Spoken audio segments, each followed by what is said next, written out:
Ayo, segera download Quran Tadabbur, tafsir dalam genggaman Anda.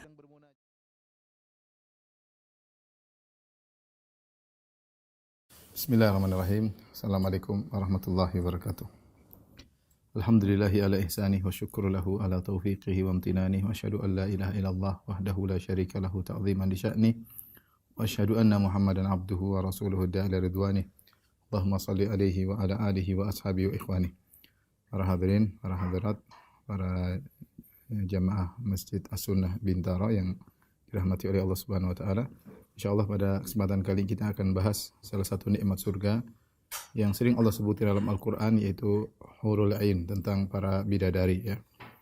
Kita tahu bahwasanya surga sebagaimana sabda Nabi sallallahu alaihi wasallam, huffatil jannatu bil makarih, bahwasanya surga diliputi dengan perkara-perkara yang dibenci, wa huffatin naru bisyahwat, dan neraka diliputi dengan perkara-perkara yang sesuai dengan hawa nafsu. Maka jika seorang ingin masuk surga, tentu dia harus melewati perkara-perkara yang dibenci oleh hawa nafsunya ya. Dia harus menahan hawa nafsunya. Dia berusaha untuk mensucikan jiwanya. Ya, oleh karena Allah berfirman, qad aflaha man zakkaha. Sungguh beruntung orang yang mensucikan jiwanya. Kemudian Allah Subhanahu wa taala berfirman, wa amma man khafa maqama rabbih wa nahan nafsa 'anil hawa fa innal jannata hiyal ma'wa. Dan adapun orang yang menahan dirinya dari mengikuti hawa nafsunya, maka sungguhnya surga untuknya. Oleh karenanya di dunia ini banyak hal-hal yang menyenangkan yang harus kita tinggalkan, seperti minum khamar, seperti lelaki memakai pakaian sutra, kemudian misalnya orang yang punya uang menggunakan piring dari emas dan perak, bejana, ini semua dilarang oleh syariat. Makanya kata Nabi sallallahu alaihi wasallam, man syaribal khamra fid dunya lam yashrabha fil akhirah. Barang siapa yang minum khamar di dunia, dia tidak akan minum khamar di akhirat. Wa man labisal harira fid dunya lam yalbashu fil akhirah. Siapa di dunia lelaki pakai kain sutra, maka dia tidak akan pakai di akhirat. Wa man syariba fi aniyati dhahabi wal fiddah, barang siapa yang minum atau makan dari bejana, piring atau gelas ya, yang terbuat dari emas dan perak, maka dia tidak akan minum atau makan menggunakan bejana dan bejana tersebut di akhirat. Maka Nabi sallallahu alaihi wasallam kemudian berkata, libasu ahlil jannah wa syarabu ahlil jannah wa aniyatu ahlil jannah. Sungguhnya itu semua, kain sutra adalah pakaiannya penghuni surga, khamar adalah minumnya penghuni surga, dan bejana emas dan perak adalah bejananya para penghuni surga. Oleh karenanya pada perkara bahasan kali ini kita membahas tentang sifat-sifat bidadari, dan saya rasa ini di antara hal yang membantu para lelaki untuk bisa menundukkan pandangan mereka di zaman yang penuh fitnah seperti sekarang ini. Ya, kita menundukkan pandangan kita dengan berharap agar meraih bidadari di akhirat, dan jangan sampai kita mengikuti hawa nafsu kita, melampiaskan syahwat kita, yang dikhawatirkan dengan demikian kita bisa terhalangi dari bidadari ya. Kita tahu fitnah terbesar bagi lelaki adalah fitnah wanita. Kata Nabi sallallahu alaihi wasallam, "Ma taraktu ba'di fitnatan adarra 'ala ar-rijal minan nisa." Aku tidak meninggalkan fitnah yang paling besar bagi lelaki seperti fitnah wanita ya. Kemudian juga Nabi sallallahu alaihi wasallam mengatakan, "Fattaqud dunya wattaqun nisa." Takutlah kepada dunia dan takutlah kepada wanita. Ya, dunia membuat orang lalai, orang tergiur dengan dunia, terlebih lagi wanita secara khusus. Maka Rasulullah SAW menyebutkan, waspadalah terhadap dunia, kemudian waspadalah terhadap wanita. Fa inna awwala fitnati Bani Israil kanat fin nisa. Fitnah yang pertama kali menimpa Bani Israil adalah fitnah wanita. Oleh karena syaitan tahu ya bahwasanya wanita adalah senjata paling ampuh untuk menjauhkan lelaki dari iman. Kata Nabi sallallahu alaihi wasallam, innal mar'ata auratun, sungguhnya wanita itu aurat. Fa idza kharajat istashrafa syaitan. Jika wanita keluar maka syaitan mengintainya. Ya, istashrafa itu sebenarnya syaitan mengintainya. Buat apa? Untuk menjadikan wanita tersebut sebagai sarana untuk menggoda para lelaki. Sarana untuk menggoda para lelaki. Dan kita lihat kenyataan ya, sekarang di mana-mana yang ditampilkan wanita. Iklan apa saja wanita. Mau iklan HP gambarnya wanita, iklan odol gambarnya wanita, iklan mobil gambarnya wanita, iklan apapun. Karena syaitan tahu bahwasanya Wanita adalah senjata yang paling mudah untuk dimanfaatkan, ya, ditunggangi untuk menjerumuskan para lelaki. Karenanya di antara hal yang mungkin membantu kita untuk menguatkan diri kita, menundukkan pandangan, kita ingat nikmat-nikmat di surga, janji-janji Allah Subhanahu wa taala, di antaranya nikmat bidadari, ya. Semoga dengan pandangan yang kita tundukkan maka Allah Subhanahu wa taala memberikan cahaya kepada hati kita dan Allah menganugerahkan kepada kita bidadari-bidadari surga. Taib, jadi pembahasan kita pada kesempatan kali ini adalah khusus tentang nikmat bidadari. Sudah kita jelaskan pada pertemuan lalu berbagai macam model kenikmatan, tapi kali ini khusus tentang bidadari. Tentu kita tahu nikmat surga banyak, ya. Nikmat surga banyak dan bervariasi.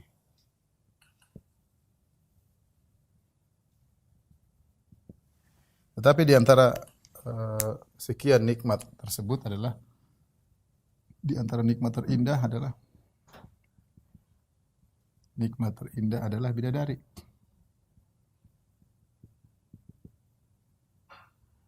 Kenapa bisa demikian para ikhwan dan akhwat yang dirahmati Allah Subhanahu wa taala? Karena kita tahu nikmat surga ada kemiripan dengan di dunia dari sisi nama, dari sisi model, meskipun secara hakikat berbeda, ya. Oleh karenanya sebagaimana pernah kita jelaskan pada pertemuan lalu, ada sungai di dunia, ada sungai di surga, ada pohon di dunia, ada pohon di surga, ada buah di dunia, ada buah di surga.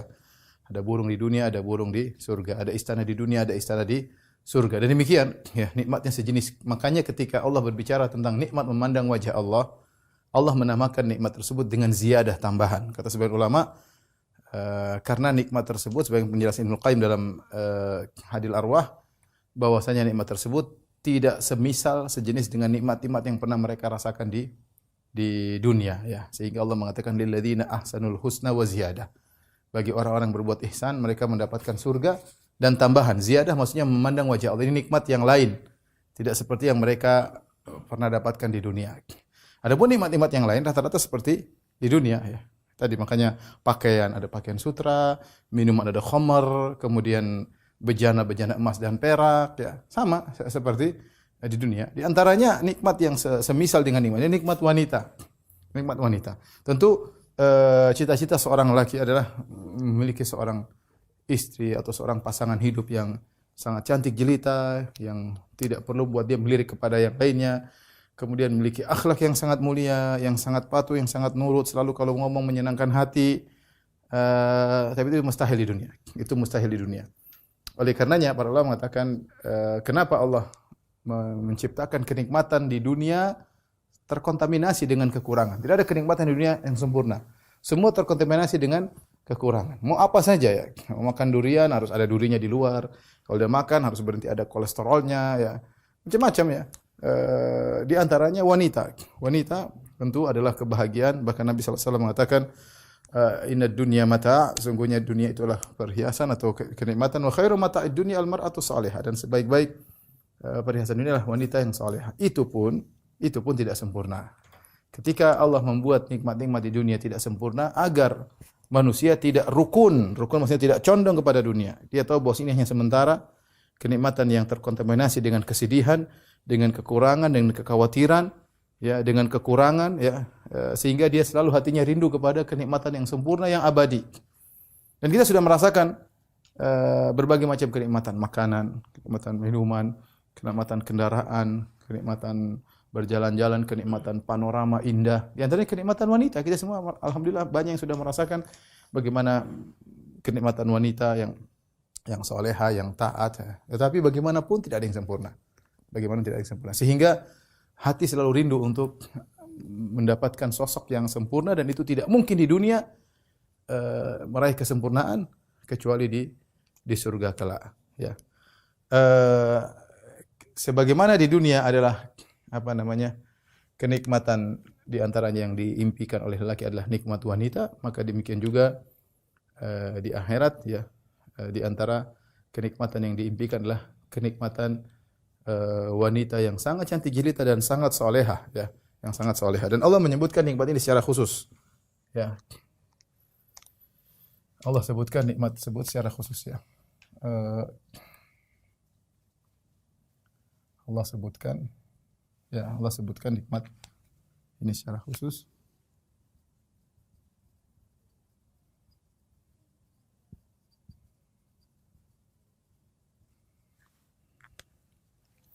Allah Subhanahu wa taala inna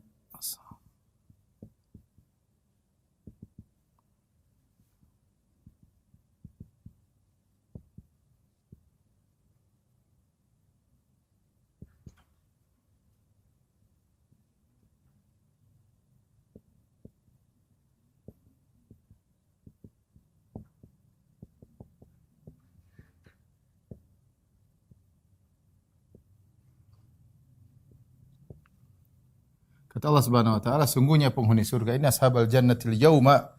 Sungguhnya penghuni surga pada hari itu, yaitu ketika di surga. Al yauma yaitu ketika di surga. Ketika di surga. Fi syughulin fakihun. Dalam kesibukan. Dalam kesibukan. Hum wa azwajuhum, bersenang-senang dalam kesibukan. Hum wa azwajuhum fi dhilalin 'alal ara'iki muttaqi'un.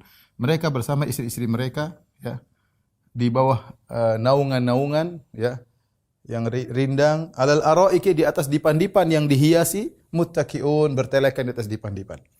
Kalau kita kembali kepada tafsir para salaf tentang kesibukan, apa yang dimaksud dengan kesibukan penghuni surga?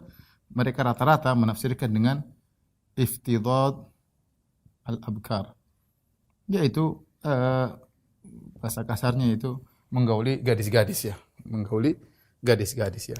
Karena kita tahu semua wanita surga memiliki sifat senantiasa gadis. Nanti akan kita jelaskan. Allah Subhanahu wa taala menjelaskan nikmat ini secara khusus ya, karena kita tahu memang banyak kenikmatan, tapi di antara kenikmatan yang dirindukan baik laki maupun wanita adalah nikmat berhubungan biologis ya. Di antaranya Allah siapkan bidadari-bidadari di surga ya. Oleh karenanya Allah menyiapkan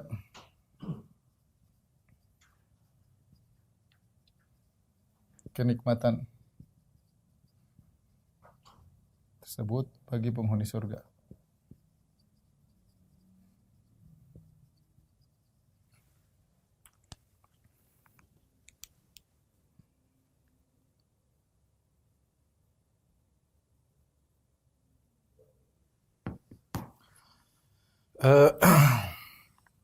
Di antaranya Allah siapkan bagi mereka bidadari yang banyak bidadari. Dalam hadis kata Nabi sallallahu alaihi wasallam ya, inna lil mu'min fil jannah la khaymatan min lu'lu'atin wahidatin mujawwafatin ya, tuluha sittuna milan, lil mu'min fiha ahluna wa huwa yatufu alaihim fala yara ba'dhum ba'dha, atau kama qala Nabi sallallahu alaihi wasallam. Artinya Allah siapkan bagi mereka bidadari yang banyak. Sungguhnya seorang mukmin di surga memiliki khaymah. Jadi di surga ada khaymah, ada istana, ada rumah ya, tetapi khaymah tersebut bukan khaymah seperti di dunia terbuat dari kulit atau dari terpal kalau khaymah kemurahan, tapi min lu'lu'atin wahidatin, terbuat dari mutiara ya. Khaymah tersebut dari mutiara raksasa. Ya, mutiara raksasa. Mujawwafatin ya, mujawwafatin maksudnya berongga. Wallahu alam bagaimana. Tuluha situna milan, yang panjang daripada kemah tersebut 60 mil. Lil mu'min fiha ahlun, di dalam kemah tersebut ada bidadari-bidadari, ada keluarga-keluarganya ya. Wa huwa yatufu alaihim, dan dia mendatangi mereka satu persatu. Fala yara ba'dhum ba'dhan, tapi kemah tersebut yang terbuat dari mutiara tersebut didesain oleh Allah Subhanahu wa taala yang luas, sehingga ketika dia mendatangi salah satu bidadarinya maka yang lain tidak melihat. Kemudian dia datangi yang lain juga tidak melihat. Jadi Allah menyiapkan kenikmatan ini dengan menyiapkan banyak bidadari dengan kemah yang spesial yang Allah berikan bagi mereka. Kemudian di antaranya dalam rangka menyiapkan nikmat ini, penghuni surga diberi kekuatan untuk berhubungan biologis ya.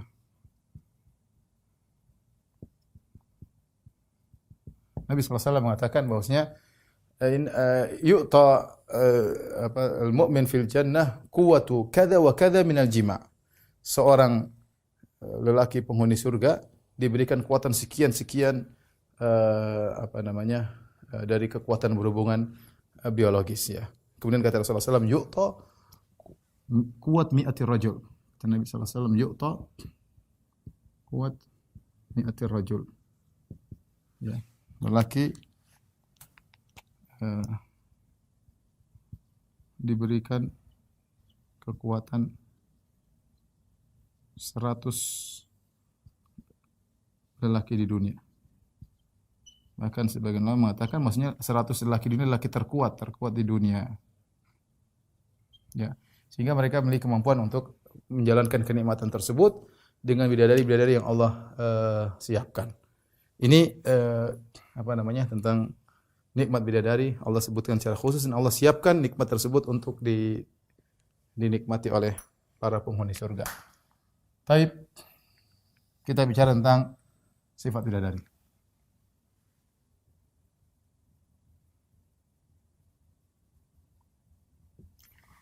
Kita akan bahas pertama adalah ada namanya sifat-sifat umum. Kemudian sifat-sifat khusus. Nanti setelah ini baru kita jelaskan sifat-sifat khusus dari atas sifat akhlak, kemudian sifat fisik. Tapi bidadari memiliki sifat-sifat umum yang dijelaskan oleh Nabi sallallahu alaihi wasallam, yaitu pertama kecantikannya tidak terbayangkan.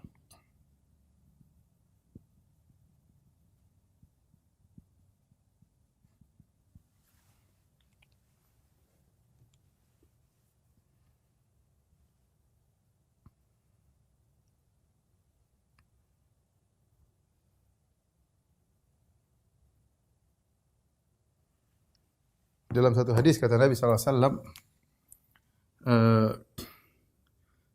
hadis ma'ruf, a'dadtu li ibadi ma la ainin ra'at wala udhunun sami'at wala khatara ala qalbi bashar. Kata Nabi sallallahu alaihi wasallam, Allah berfirman, kata Allah Subhanahu wa taala, aku siapkan bagi hamba-hambaku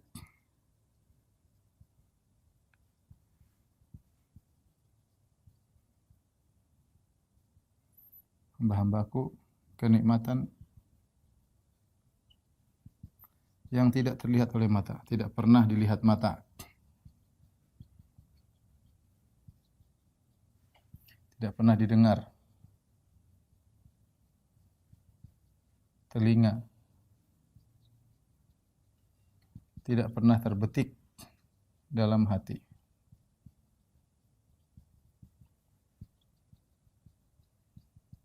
Di antara hal yang menunjukkan akan hal ini, ya, seperti sabda Nabi SAW. Nabi SAW bersabda,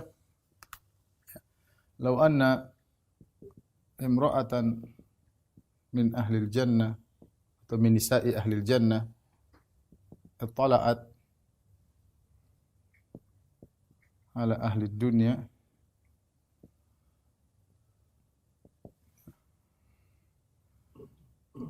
lamala'at la'adha'at ma bainahuma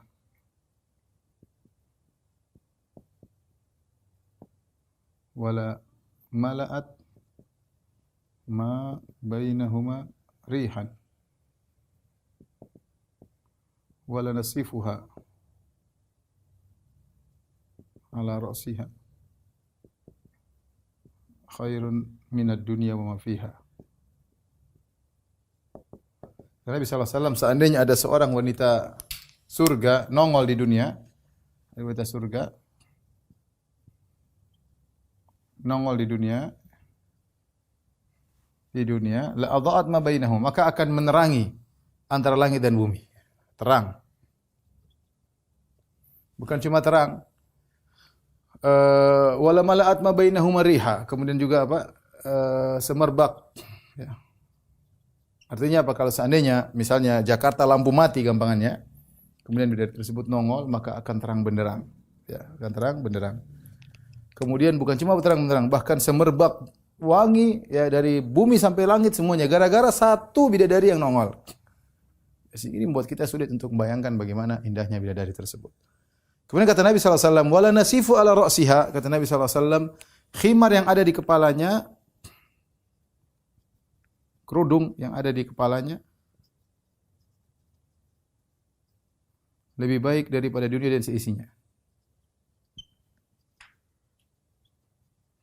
Dan seisinya. Ya. Lebih baik daripada dunia dan seisinya. Itu baru kerudungnya, belum bicara tentang fisik bidadari tersebut. Kerudung yang dia pakai tentu tubuhnya lebih indah daripada kerudungnya. Nah, kerudung yang dia pakai kata Nabi sallallahu alaihi wasallam lebih baik pada dunia dan seisinya. Dari sini tahu bahwasanya bidadari tersebut sulit untuk kita bayangkan ya. Ya. Karena saya sering sampaikan bahwasanya otak kita tidak bisa membayangkan kecuali yang pernah ditangkap oleh panca indera. Saya sering sampaikan bagaimana kalau kita disuruh bayangkan tentang tampannya Nabi Yusuf, kita tidak mampu ya. Tampan yang luar biasa yang kata Nabi sallallahu alaihi wasallam, laqad utiya syatral jamal. Yusuf alaihissalam telah diberikan setengah ketampanan. Yang para ibu-ibu ketika melihat Nabi Yusuf, mereka motong-motong tangan mereka tanpa sadar. Qata'na aydiyahunna. Mereka potong tangan mereka saking tampannya Nabi Yusuf sehingga mereka histeris tidak sadar tentang apa yang mereka lakukan. Nah, bagaimana tampannya Nabi Yusuf? Enggak mampu. Kita hanya bisa membayangkan lelaki tertampan. Sama ketika kita disuruh menghayalkan tentang wanita tercantik, kita enggak mampu. Kita hanya bisa mau menghayalkan wanita tercantik yang pernah kita lihat. Itu saja. Selain itu enggak mampu. Enggak mampu.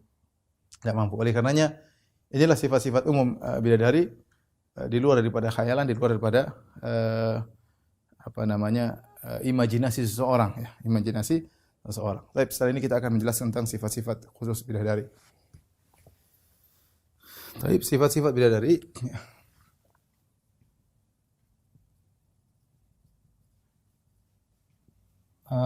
Pertama sifat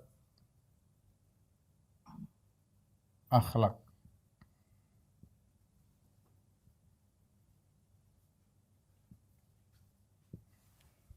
Allah Subhanahu wa taala tentu harapan seorang laki bukan hanya sekedar kecantikan, tapi yang paling penting akhlak. Kata orang namanya wanita ya, kecantikannya cuma mungkin diperlukan 30%, sisanya 70% akhlak ya. Maka saya sampaikan kepada ibu-ibu yang alhamdulillah memiliki kecantikan, maka hiasi kecantikan anti dengan akhlak yang indah. Ya, karena akhlak itu sangat menjadikan seorang wanita semakin cantik. Ya, dengan akhlak tutur kata yang mulia, menunjukkan penghormatan kepada suami, ketaatan kepada suami ya, dan yang lainnya ya. Tapi di antara sifat-sifat atau akhlak bidadari yang Allah sebutkan ya, di antaranya menundukkan pandangan.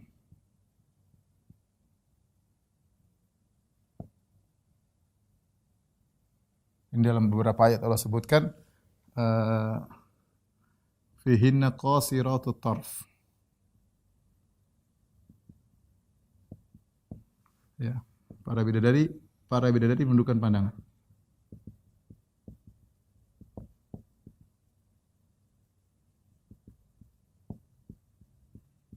Ya. Mereka tidak melihat kecuali kepada suami mereka. Jadi ini sifat yang mulia karena mereka tidak pernah membanding-bandingkan suaminya dengan lelaki lain. Bahkan mereka tidak pernah melihat lelaki lain. Bayangkan ada seorang wanita, dia tidak pernah melihat kecuali suaminya. Jadi suaminya menjadi lelaki tertampan di dunia. Ini tidak pernah lelaki-laki lain. Yang dia fokus adalah suaminya. Ya. Maka pada bidadari mereka menundukkan pandangan hanya untuk melihat suaminya. Cinta mereka Allah ciptakan sedemikian rupa hanya kepada suaminya. Ya, cinta mereka hanya terfokus kepada suami mereka. Oleh karenanya Allah mengatakan dalam selanjutnya dari ayat ini, qasiratut tarf lam yatamithunna insun qablahum wala jan. Lam yatamith hunna insun qablahum wala jan. Mereka tidak pernah, para bidadari tidak pernah disentuh sebelumnya oleh manusia dan jin. Jadi ini menekankan di antara sebab kenapa mereka menundukkan pandangan hanya kepada suami, ya. Menundukkan pandangan hanya kepada suami. Kenapa? Karena cinta mereka fokus, mereka fokus cinta kepada suami. Kenapa fokus cinta kepada suami? Karena mereka tidak pernah lihat laki-laki, tidak pernah kenal laki-laki, tidak pernah disentuh oleh laki-laki lain. Bahkan laki-laki manusia jin tidak pernah menyentuh mereka. Oleh karenanya kenapa Nabi SAW di antara hikmah menyuruh untuk menikah dengan gadis, ketika Nabi berkata kepada Jabir bin Abdullah, "Halla tazawwajta bikran?" Kenapa kau tidak menikah dengan gadis, ya? Di antara hikmahnya karena gadis cintanya fokus, dia tidak pernah kenal laki-laki lain. Beda kalau mungkin istri sudah pernah menikah 5 kali, agak repot juga ya. Banyak kenangan-kenangan nostalgia tentang suami pertamanya, suami keduanya, suami ketiganya, suami keempatnya, suami kelimanya, antum suami keenam, ya. Bisa jadi terjadi studi banding antara suami-suami yang lalu dengan antum. Tapi kalau dia seorang wanita yang gadis yang tidak pernah, apalagi gadis pingitan, ya, tidak pernah lihat laki-laki, maka ini kecintaannya semakin fokus karena dia tidak ada perbandingan. Dia hanya tahu suaminya. Dan ini di antara akhlak bidadari surga, mereka tidak melihat kecuali hanya suaminya, ya. Tidak melihat suaminya. Ini Qasiratut Tarf, Ibnu Qayyim rahimahullah dalam Nuniyahnya menyebutkan dua pendapat. Pendapat pertama ini, dan ini yang lebih kuat, bahwasanya maksudnya Qasiratu atrofihinna, mereka yang menundukkan pandangan mereka. Tafsiran kedua, Qasiratut Tarf ay Qasiratu atrofi azwajihinna, itu mereka menundukkan pandangan suami mereka. Jadi suami mereka kalau lihat mereka udah puas saking cantiknya mereka, sehingga suami menundukkan pandangan, tidak melirik yang lain karena saking cantik bidadari yang depannya. Tapi kata Ibnu Qayyim rahimahullah, pendapat ini yang lebih kuat, bahwasanya para bidadari yang menundukkan pandangannya dan mengisyaratkan, melazimkan bahwasanya sang suami juga menundukkan pandangan karena saking cantiknya bidadari-bidadari tersebut. Kemudian di antara sifat-sifat yang Allah sebutkan, bersih dari segala akhlak buruk.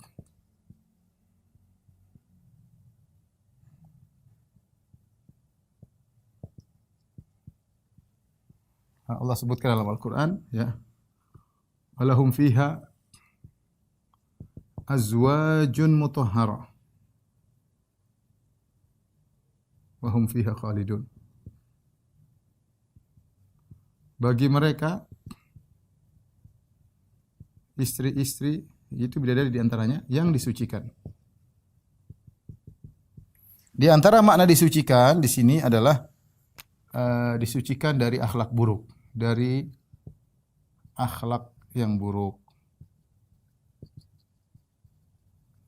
Jadi para bidadari di surga tidak ada yang ngomel-ngomel, nggak ada yang dongkol, nggak ada yang tajamkan pandangan kepada suaminya, nggak ada yang ngambek, nggak ada bidadari ngambek, nggak ada. Semua akhlak semuanya baik. Semua akhlak buruk yang kita bayangkan bagi wanita di dunia, semuanya tidak ada di wanita surga, nggak ada. Tidak ada. Dari semuanya, walahum fiha azwajun mutahhara, istri-istri yang disucikan. Akhlak mereka disucikan. Hati yang bersih, semuanya isinya dengan kecintaan, isinya dengan kerinduan, bertutur kata yang halus, yang menyenangkan, tidak ada nyinggung, tidak ada ngambek, tidak ada macam, semuanya hilang. Semua penyakit-penyakit perempuan hilang, tidak ada pada bidadari. Oleh karenanya Allah Subhanahu wa taala berfirman dalam ayat yang lain, fihinna khairatun hisan. Di antara di bidadari tersebut ada khairat. Itu wanita-wanita yang baik-baik. Yang baik-baik, kalau hisan yang cantik-cantik. Khairat baik-baik maksudnya akhlaknya mulia. Akhlaknya mulia. Ini secara umum sifat bidadari memiliki akhlak yang mulia, ya.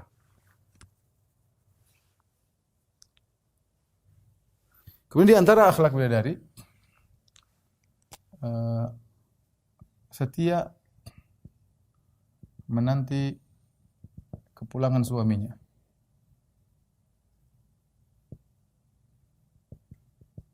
Allah Subhanahu wa taala berfirman, hurun maqsuratun fil khiyam, dalam surat Ar-Rahman. Itu artinya bidadari yang tertahan dalam kemah-kemah. Dalam kemah-kemah ya. Artinya apa? Artinya suaminya ketika datang ke kemah pasti ada bidadari tersebut. Bidadari tersebut nunggu, sabar nunggu. Ya, kenapa bisa sabar? Ya begitu Allah ciptakan mereka. Tidak keluyuran ke sana ke sini, tidak keluyuran ke sana ke sini. Tentu beda dengan wanita dunia. Wanita dunia tidak selalu setia ada di rumah ya. Kadang seorang laki datang ternyata dia lagi ke mall atau dia lagi nonggo lagi sama tetangganya atau dia lagi main ke rumah orang tuanya ya.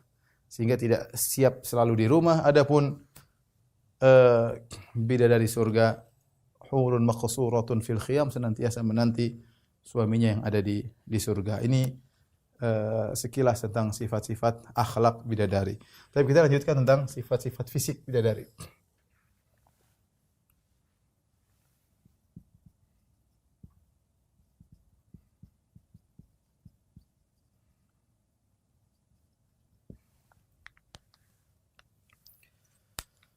Di antaranya bidadari diciptakan langsung dewasa.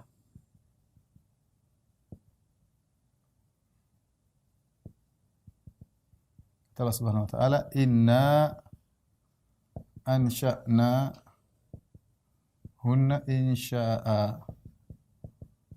Kami ciptakan mereka langsung.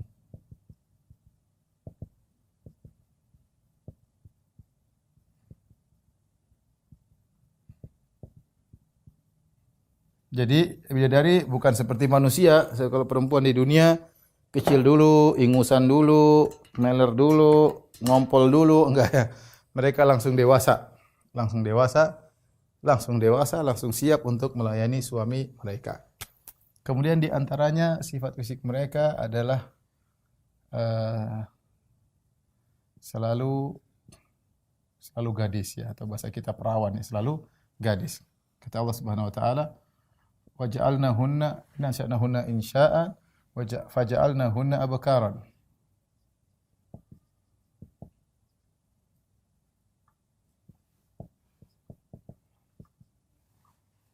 Ya. Kami jadikan mereka ya selalu gadis. Makanya tadi disebutkan di antara kesibukan para penghuni surga tadi inna ashabal jannati al-yauma fi syughulin fakihun. Sungguhnya penghuni surga dalam kesibukan. Kesibukan di antaranya iftidadul abkar. Kalau bahasa saya enggak tahu bahasa halusnya, tapi intinya memecahkan kegadisan bidadari. Tapi begitu dipecahkan kegadisannya kembali lagi karena itu sifat yang selalu melazimi sang wanita. Sifat yang selalu melazimi sang wanita selalu gadis ya. Kemudian uruban atraba, yaitu selalu gadis ya. Kemudian umurnya sebaya ya.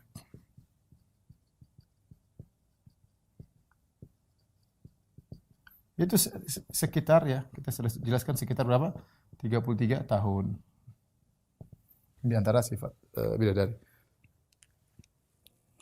Kemudian di antara sifat fisik bidadari yaitu berkulit putih.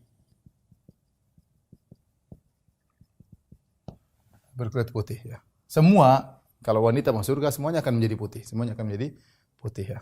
Yang kulitnya sekarang coklat, yang kulit sekarang sawo langsat, yang kulitnya sekarang kuning bosok, yang kulitnya sekarang hitam legam, semua jadi putih ya.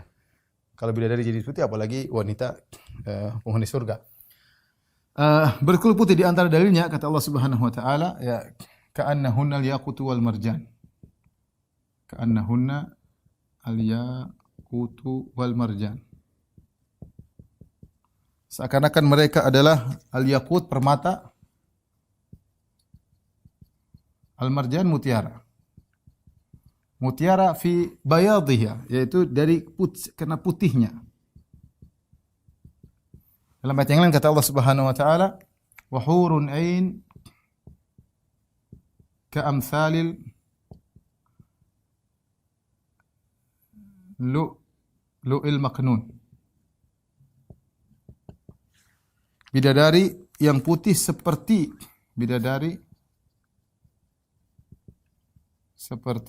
mutiara yang tersimpan dalam cangkangnya. Jadi putihnya bidadari tidak terkontaminasi dengan apapun. Beda dengan putih wanita di dunia, terkadang tercampur dengan mungkin tai lalat atau coklat atau kemerah-merahan. Adapun putih bidadari maka benar-benar bersih, seperti mutiara yang tersimpan dalam cangkang, kalau dibuka maka putihnya benar-benar bersih, tidak tercampur dengan yang lain. Itulah putihnya bidadari ya. Jangankan bidadari, sedangkan pembantu saja Allah sebutkan mereka putih ya. Wa yatufu 'alaihim bildanun mukhalladun idza ra'aitahum hasibatahum lu'lu'an mansura. Ya. Wa yatufu 'alaihim gilmanun lahum ka'annahum lu'lu'un maknun. Allah sebutkan berputar di sekitar mereka pembantu-pembantu, anak-anak kecil seperti mutiara yang tersimpan. Kalau pembantu saja dalam kondisi sangat putih, bagaimana lagi dengan bidadari, bagaimana lagi dengan penghuni surga. Saking putihnya, ya. Putihnya, betisnya terlihat di balik 70 gaun. Kata Nabi SAW, yura bayadu saqaiha min wara'i sab'ina hullah. Terlihat putih betisnya, kedua betis bidadari di balik 70 gaun, ya. Kalau bidadari kalau antum masuk surga, mudah-mudahan kita semua masuk surga, ketemu dengan bidadari, ternyata bidadari ini pakai 70 gaun, bukan cuma satu gaun, 70 gaun. Satu lapis, dua lapis, tiga lapis, empat lapis, sampai lapis 70. Tapi sudah pakai lapis 70, tetap putihnya betisnya terlihat. Saking putihnya betis bidadari ya. Kalau di dunia bertutup satu lapis sudah selesai, nggak kelihatan ya. Ini 70 lapis terlihat, dan ini di antara keajaiban bidadari. Kemudian di antara sifat fisik bidadari yaitu tubuhnya bening. Allah Subhanahu wa taala, ka'annahunna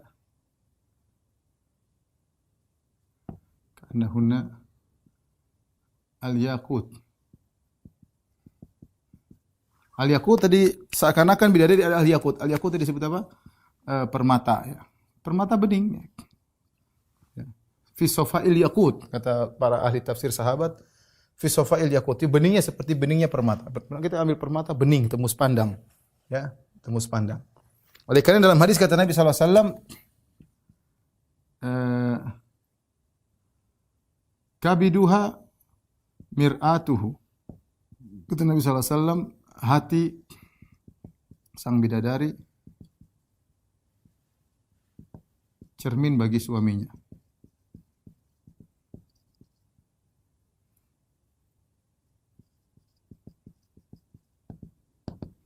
Jadi kalau misalnya sang suami berhadapan dengan istrinya bidadari, maka wajahnya kelihatan dalam hatinya. Ya.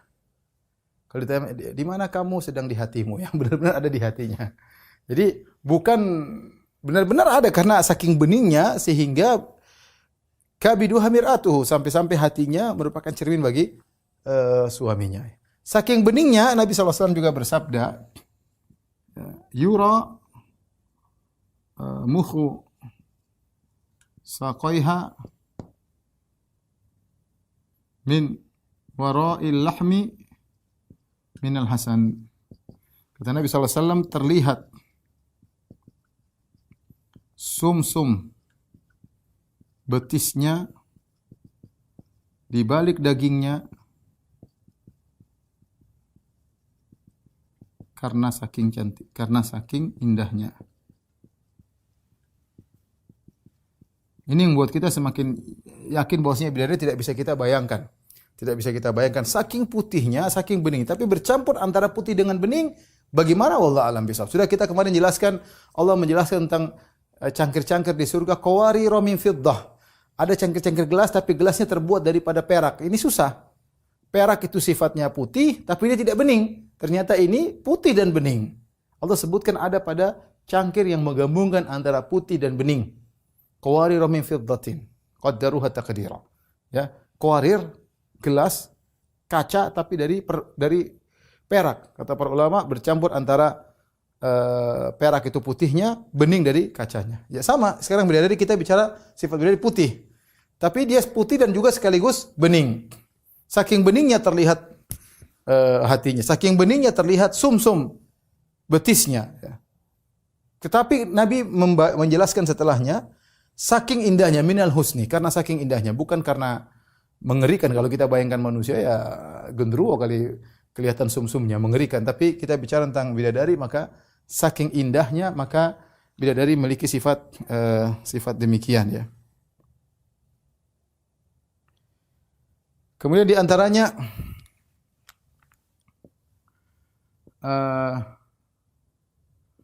dadanya tegak dan tidak menjulur ke bawah ya.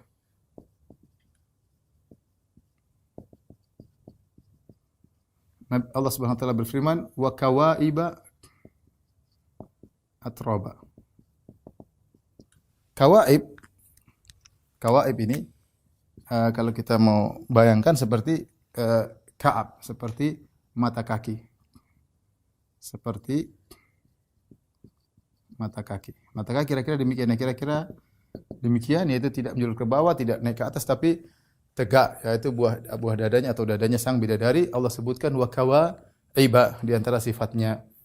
Kemudian di antara sifatnya adalah sangat harum ya. Tadi hadis sudah kita sebutkan ya, la mala'at wa la mala'at ma bainahuma riha. Yaitu harumnya bidadari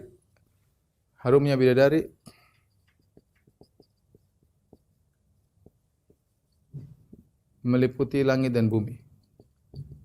Meliputi antara langit dan bumi.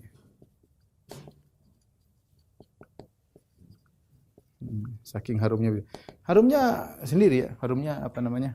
Dan itu mungkin, kita enggak usah bicara tentang Nabi SAW sangat harum. Keringatnya lebih harum daripada parfum. Sampai para sahabat mengambil keringat Nabi SAW. Kenapa? Bahkan mereka campurkan dengan minyak wangi. Karena keringat Nabi SAW semerbak, harum. Ya. Itu di dunia, apalagi kalau di akhirat. Di akhirat Allah bikin bidadari mau harum kayak apa terserah Allah Subhanahu wa taala. Makanya Ibnu Abbas berkata, "Innar rajula," kata Ibnu Abbas, "Innar rajula min ahli jannah la yu'aniku al-hawra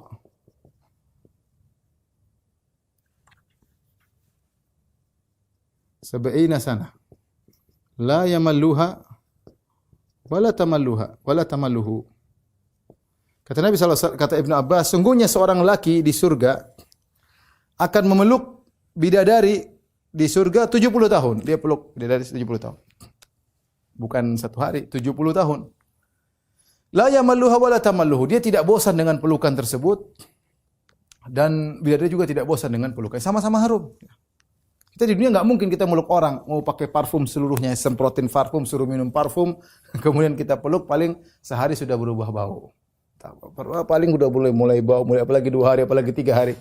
Ini 70 tahun seorang laki meluk bidadari di surga, dia tidak pernah bosan. Kenapa? Karena harumnya bidadari tersebut. Ya. Kemudian yang terakhir mungkin kita sampaikan, bidadari bermodel-model. Ya. Tidak sama, maksudnya mukanya tidak satu gitu. Ya. Macam-macam Allah kasih bermodel-model bidadari. Oleh karena dalam hadis kata Nabi sallallahu alaihi wasallam, "Man kadzama ghaidhan wa huwa yaqdiru ala an yunafidhahu da'ahu Allahu yaumal qiyamah." Da'ahu Allahu yaumal qiyamah hatta yukhayyirahu min ayil huri sya'a. Kata Nabi sallallahu alaihi wasallam, barang siapa meredam amarah padahal dia mampu untuk melampiaskannya. Dia mampu, dia mau marah, dia mau ngamuk bisa. tapi dia redam karena Allah Subhanahu wa taala. Da'ahu Allahu yaumal qiyamah, Allah akan panggil dia pada hari kiamat, hatta yukhayyirahu, sampai Allah suruh dia pilih min ayyil huri syaa, pilih bidadari mana yang dia sukai. Berarti bidadari bermodel-model, dia tinggal pilih mana yang dia sukai ya. Ini sebagian kecil dari sifat-sifat bidadari ya. Tentu ini cuma penggambaran sekilas, tentu mereka lebih anggun, lebih indah, lebih cantik. Dan para ulama mengatakan bahwasanya wanita dunia kalau mereka saleh dan masuk surga, maka mereka lebih afdal daripada bidadari. Maka saya katakan sifat-sifat ini semua yang sangat harum, dadanya tegak dan tidak menjulur ke bawah, tubuhnya bening berkulit putih, selalu gadis, maka ini juga berlaku bagi wanita dunia kalau mereka masuk surga, bahkan mereka lebih afdal daripada bidadari. Mereka menjadi ratu bidadari ya. Tapi kalau ternyata mereka membangkang di dunia ya, tidak taat kepada suami, maka mereka tidak akan jadi bidadari, masuk neraka jahanam. Makanya disebut dalam hadis ketika ada seorang wanita yang mengganggu suaminya, maka bidadari surga berkata, la tu'dhihi qatalakillah, jangan kau ganggu suami kami ya. Ya, suami kami itu hanyalah tamu di sisimu, yushiku an yufariqaki ilaina, sebentar lagi dia akan meninggalkan engkau wahai wanita dunia menuju kami di surga. Bayangkan, jadi kalau ada wanita dunia yang bikin masalah sama suaminya orang soleh, maka istri-istrinya dari bidadari protes ya. Ya. La tu'dhih, jangan ganggu suami kami. Oleh karenanya seorang wanita berusaha agar masuk surga dan menjadi bidadari, bahkan lebih hebat daripada para bidadari ya. Di akhir pembahasan kita saya sampaikan pernyataan Ibnu Qayyim rahimahullahu taala ya. Terutama kita bagi para lelaki untuk benar-benar berusaha menundukkan pandangan, bersabar dengan godaan-godaan yang menggiurkan di dunia ini ya. Kita tahu bahwasanya wanita apalagi sekarang zaman medsos, di mana-mana terbuka aurat. Kita mau nonton apa saja, mau nonton ceramah di YouTube pun terkadang iklan yang enggak benar ya. Ya. Iklan yang enggak benar. Kata Ibnu Qayyim rahimahullahu taala, wa ra'au ala bu'din khiyaman musyrifatin musyriqatin nuri wal burhani. Dan mereka para laki penghuni surga melihat dari kejauhan kemah-kemah yang tinggi dan memancarkan cahaya dan petunjuk. Itu kemah-kemah yang di mana para bidadari ada dalam di situ menanti mereka. Fatayammamu tilkal khiyama fa'anasu fihinna akmaran bila nuqsani. Mereka pun menuju ke kemah-kemah tersebut, maka mereka mendapati dalam kemah-kemah tersebut rembulan-rembulan yang sempurna tanpa kekurangan sedikit pun. Min qasiratit tarfi la tabghi siwa mahbubiha min sairi syubbani.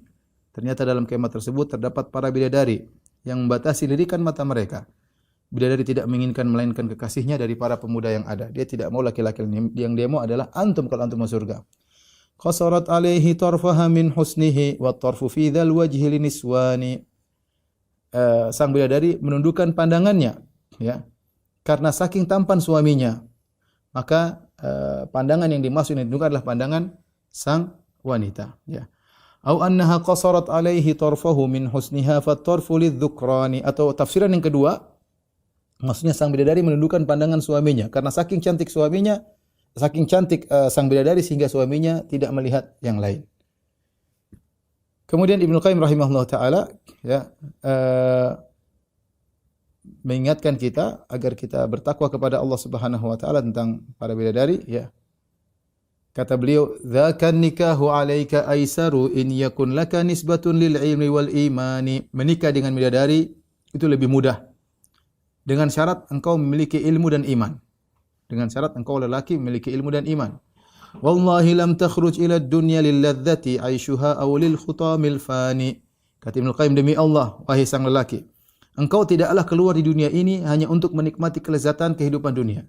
Engkau tidak dilahirkan untuk menikmati harta benda dunia yang akan sirna. Lakin kharajta likai tu'idda az-zada lil ukhra faji'ta bi aqbahil khusrani. Tapi engkau dilahirkan di dunia ini untuk mempersiapkan bekal di akhirat. Tapi ternyata engkau menyia-nyiakan bekal di akhirat dan engkau menjadi orang yang sangat merugi di akhirat. Ahmal tajam az-zadi hatta fatabal fatalladhi alhaka an dhasyani.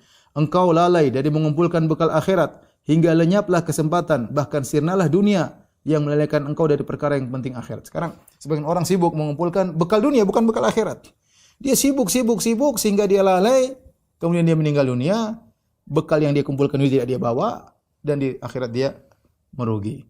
Wallahi law annal quluba salimatun lataqatta'at asafan minal hirmani.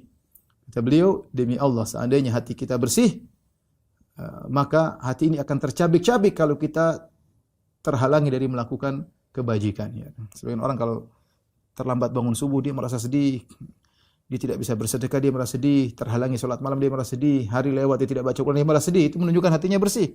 Ya, itu menunjukkan hatinya bersih. Ya.